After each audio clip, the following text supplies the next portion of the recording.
ಎಲ್ಲರಿಗೂ ನಮಸ್ಕಾರ. ನಾನು ಯಮನೂರು ಮೂಲಂಗಿ.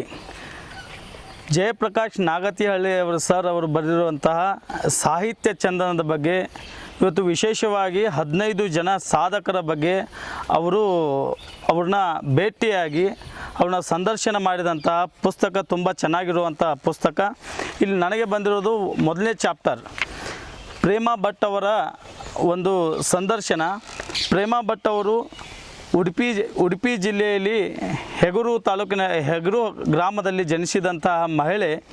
ಈ ಮಹಿಳೆ ಸುಮಾರು 41 ಕಾದಂಬರಿಗಳನ್ನು ಮತ್ತು 2 ನಗೆ ಬರಹಗಳನ್ನು ಮತ್ತು 8 ಕಲಾ ಸಂಕಲನಗಳನ್ನು 108 ಕಥೆಯುಳ್ಳ 3 ಬೃಹತ್ ಕಲಾ ಸಂಕಲನವನ್ನು ಬರೆದಿದ್ದು, ಈ ಮಹಾನ್ ತಾಯಿ 1941ರಲ್ಲಿ ಜನಿಸಿ MA ಪದವಿಯನ್ನು ಪಡೆದು ಕರ್ನಾಟಕ ಸರ್ಕಾರದ ಸಚಿವಾಲಯದಲ್ಲಿ ಸುಮಾರು 33 ವರ್ಷಗಳ ಕಾಲ ಅವರು ಸೇವೆಯನ್ನು ಸಲ್ಲಿಸಿ ಕೊನೆಗೆ ಸ್ವಯಂ ನಿವೃತ್ತಿಯನ್ನು ಪಡೆದಂತಹ ಮಹಾನ್ ನಾಯಕಿ ಪ್ರೇಮಾ ಭಟ್ ಅವರು.